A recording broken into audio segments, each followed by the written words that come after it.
Pageant season is upon us and all eyes are on the 69 new candidates of the Miss Universe Philippines. Now, only one of them will be crowned and vie for the coveted title at the 74th Miss Universe in Thailand. What is in store this year? What should fans watch out for? We speak with Miss Universe Philippines Executive Vice President Voltaire Tayag. It's a beautiful day, Voltaire. Good morning. Welcome to the show. Good morning. It's a fabulous day. It is indeed. It is indeed. Morning, bro. Coming. Yeah, bro. Broski. And the choreo keeps I know. going. Right. Now, Voltaire, I understand this is the first time for Miss Universe Philippines to have this many candidates. So I want to start with asking you, what is the most exciting thing to expect this year? Well, the most exciting part there is you go back to where they came from. Because we started that franchise system where all of the delegates that come aren't through a national casting. They all come from the regional pageants or the appointments in all of these different local regional pageants. And that's the best part about this year because they have the support of the local government, they have the support of the provinces and the cities they're representing.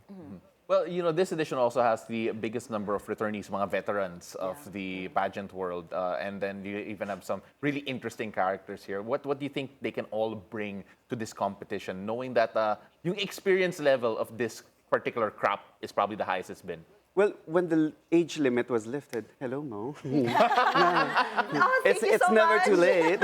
when the days. age limit was lifted, that's why you have so many of the pageant veterans coming back because they still have unfinished business and they want Right. to, you know, still have their dreams. And they always say, and we always say that dreams don't have an expiration date. And that's something that they bring to the table. And it's those dreams that keep pushing them to want to keep trying. And that's very exciting. And, you know, it's still very unpredictable. Right. Regardless if it's a newbie, if it's a front runner, if it's somebody returning for the fourth time or third time, that's the very essence of pageantry. We actually guested Catherine, right? The sixth. Oh, yeah, she joined Miss Universe Quezon City. She's Yes, 56 yes, years yes. old last Yes. year. And then we had a great conversation with her. So, you know, it's nice to see that a variety of women joining the pageant this year. But the title has been elusive since Catriona Gray, I believe she was the last one. What are you looking for this year? Actually, I find it funny when people describe it as elusive and it's only been 2018. Yeah, actually. Actually, yeah. Because, you know, some countries haven't even made it to the semifinals, Right. even That's up to true, this though, date. yes. And, you know, but with the Philippines, there's that level of expectation. You know, like every year, guys, we're not going to make it every year. Yeah. Right, of And in course. fact, I always joke that the time that we don't make it, I'm gonna migrate to Iceland. Hindi na ako makakabalik ng Pilipinas. But you know what I realized there, and with your question is, every year we know we're doing our best. Every year we know we're giving everything to support the women. That's why we can come back with our head held high Yes. Right. and not feel ashamed or not feel bad. And I understand, so apart from you guys having the most candidates this year, you guys have a new national director, the most beautiful, Miss Ara Arida. What can we expect from the org that you guys are going to do differently this year that fans can expect? Well, we always want somebody as a national director who's a great role model. And, well, we always want a beauty queen who's Right. actually done the pageant and lived it. Yeah. And it's easier for them to really connect with the women, as much as we'd like to believe that we can. What you can expect is we're definitely elevating pageantry. Every year we try to do something different, and every year the focus is always the delegates. Yeah. We always want to make sure that their experience in the journey is something that's meaningful and it's something that they take for the rest of their life. And we're also hoping that this year the provinces that we're going to visit are going to be amazing, and it's something that the Filipinos can also look forward to. That's something that we're very proud of in Miss Universe Philippines is we don't just talk about tourism, we actually go there. Yeah. Right. Yeah. yes, That's yes. beautiful. And you know, I'm looking at I'm looking at all the projects, all the programs, and it's funny how you're right. 2018 was the last time, and it doesn't seem that long ago. I remember, I think prior to PIA, it was a big gap, if I'm not mistaken. Yes, it was like 42 years. Yeah, 42 years. So it feels like we're in, I don't know if we can consider it a golden age in terms of Philippine beauty queens. Yes. But then you cannot avoid haters, criticism. Yes. Are there any criticisms that you feel are valid that you are trying to address as a organization moving forward? You know that saying that you can't please everybody Yeah. isn't Yeah. truer in this case. And if we were to address all the criticisms, we wouldn't get anywhere. Right. So one thing that we always assure people is we do our best, whether it's the production or whether it's finding the next delegate to be the Miss Universe Philippines. We're always doing our best to do that. Because obviously, like, then our efforts won't go, they won't be wasted. Now, the criticism usually, ano yan, sa production. Yeah. Right. It's like, oh, Always. madilim, or mabagal the delay or the live stream. Right. Eh, pero yung ano namin dyan, guys, minsan may budget constraints. Yeah. You know, as much as we'd love to put on a show that's as glitzy and Right. sparkly and as glossy, sometimes we have to be conscious also of our budget. Right. Right, right. Well, I just want to ask, speaking of what you guys are going to put on, what can we expect for the program like this year? Can you give us a sneak peek? Okay.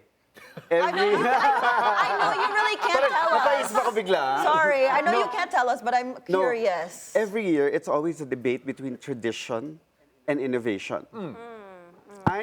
I'm a pageant fan at heart. So I love, kung pwede lang 80s lang lagi yung format, gagawin ko yun. But we always have to step it up. Right. But this year, we're really, oh my gosh, as a pageant person, opening number this year, I'm hoping it's gonna ignite like this flame in all the older pageant fans. Oh, I'm so excited. Yeah, and also we're gonna have like some surprise guests, and we're planning to have this really amazing. It's our 5th year or 6th year, and so we're hoping that all 5 previous queens, are gonna be there. Oh my gosh, I have to watch. Well, you Yes. It's going to be exciting. I know.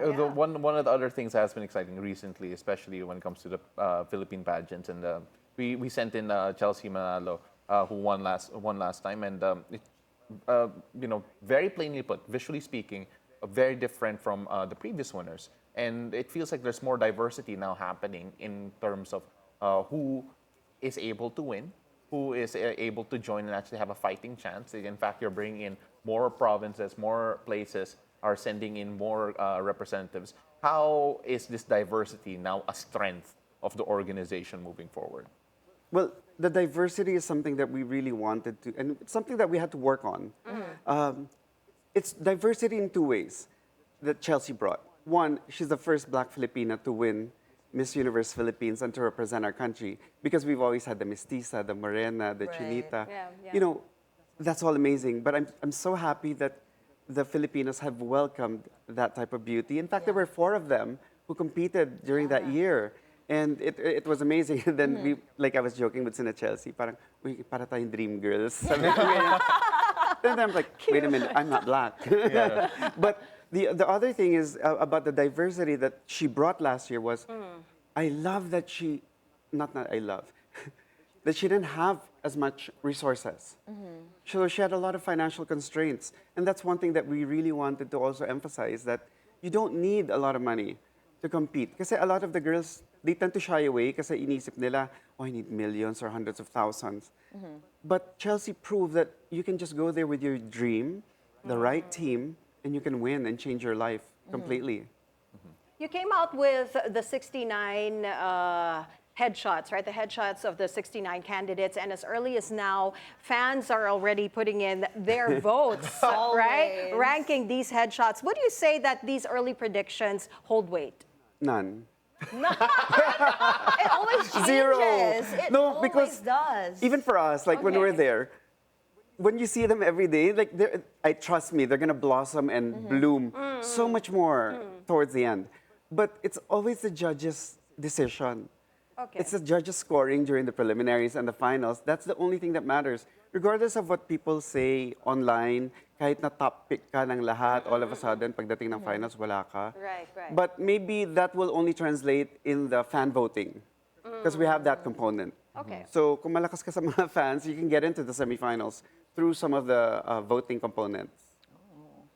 You know what? I have a question. I'm not sure if, because I'm curious. Do you want to join? No, I don't want to join. Oh my goodness, no. but Pao mentioned a while ago about, getting Kala ko haters. you're gonna ask me to join. Para masyadong diverse na yan. Pwede naman. But you mentioned something about getting haters and bashers. Being criticism, and yeah. remember, we talked to Miss Catherine just a few days ago, and we asked if she's affected by all these bashers. And I'm sure that some of the candidates would be receiving also, negative comments on social media, especially when they put their content out there on TikTok and everything. How does the organization help these candidates in, handling all these challenges, facing all these negative comments? Well, we work with Mind Nation, and Mind Nation also provides free counseling, and, because it's one thing that we recognize that in Right. today's society, their mental health tends to Yes. suffer if they pay attention to that. The Right. first thing that I tell them during the orientation is that you are good enough, regardless of what people say.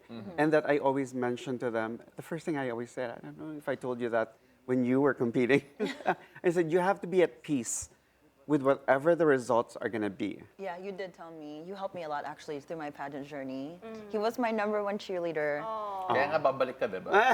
We'll see. Abangahan, guys. Abangan. But we always assure them that, it's a pageant. It's your destiny is the one that's going to dictate what happens. You're going to do your best.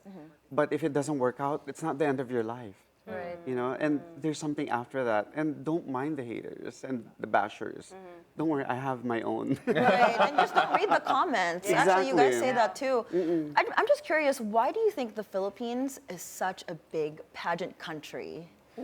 Well, I think I've said that before. I said we're a very matriarchal society.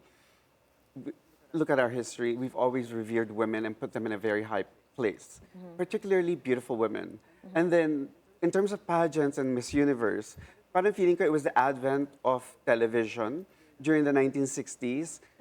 Not that I was alive yet.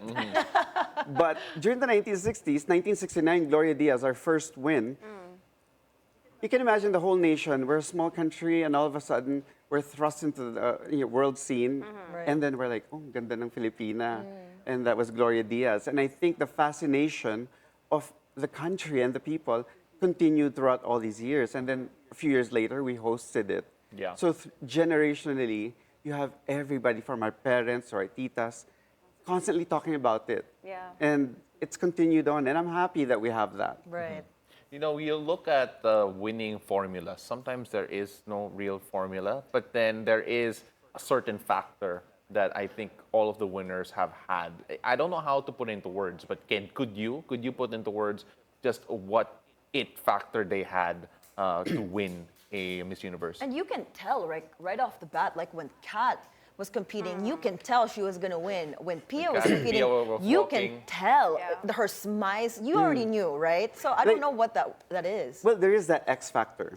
When you see them in person, you just feel it, the energy. I never judge from what I'm seeing on screen, but when I see them in person, you just know that when she enters the room, there's something about her. May parang command. Oo, with or without makeup, meron siyang something. But at the end of the day, again, it's destiny. Because there have been women who were extremely gorgeous, but didn't end up winning. Linda Carter, Gal Gadot. They were both pageant queens. Gal Gadot didn't even make it to the Right. semifinals in Miss Universe in 2004, and yet look at her now. Right. I mean, you look at and again, we see pageant veterans. Like some of the winners that we have had are actually have gone through the paces, have gone through the one pageant to the other. The question is, when you go through a pageant, just what is the pathway to improve to the next one?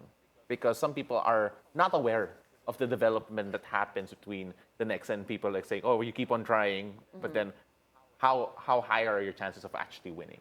Well, you have definitely best examples are Pia and Catriona. Yeah. Pia tried 3 times before she won before she won Miss Universe, Binibining Pilipinas Universe.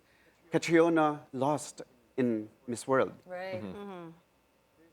I think it's a combination of heartache, heartbreak, and grit. Because your heart can be broken, and you can try as much as you can. But if you don't have the grit, the determination to keep going and to believe in yourself, the whole world can believe in you. But if you don't believe in yourself constantly, it's not going to propel you to that next level. And I think that's what it took for them to win. They never stopped believing in themselves. Right. That's beautifully put. But before we leave Voltaire, I just want to ask you one more question. For our viewers who are interested in possibly joining next year, but who are afraid to join, what words do you have? Stop or asking advice for yourself. To say? Stop asking for yourself. No, she's asking for a friend. For a friend. I know someone who wants to try again. Ikaw. Ikaw. I don't know. We'll see. No, but I'm just saying because people are scared to try. Yeah, sorry, go Yes. ahead. And there's a lot of limitations that they put on themselves. So what are your words of wisdom for them, Voltaire? Because you have amazing words. No, just do it. Yeah. Because you're going to regret not doing it. When somebody's questioning, should I or should I not? I ask, in 5 years, are you going to regret not doing it? If it's something that you know deep in your heart that you'll regret not having pursued it, then do it. And then also with the ones who keep thinking, maybe I should join again. And is it the time that you think I can win this year? But there's no guarantee. Right. The only guarantee thing is you're going to regret it if you don't. Right. Kasi minsan they want to have a guarantee na parang, titignan mo muna yung mga delegates, feeling mo kung tatalunin mo sila. Actually, Parang, ay maganda ako sa kanila, so sasali ako this year. But it doesn't work that way. right. Yeah. Well, thank you, Voltaire, for spending your mornings with us. You made it more beautiful and more colorful. Thank you so much. Thank you for having me. I love being on this network. Of course. Come anytime. Well, ladies and gentlemen, that was Miss Universe Philippines Executive Vice President Voltaire Tayag.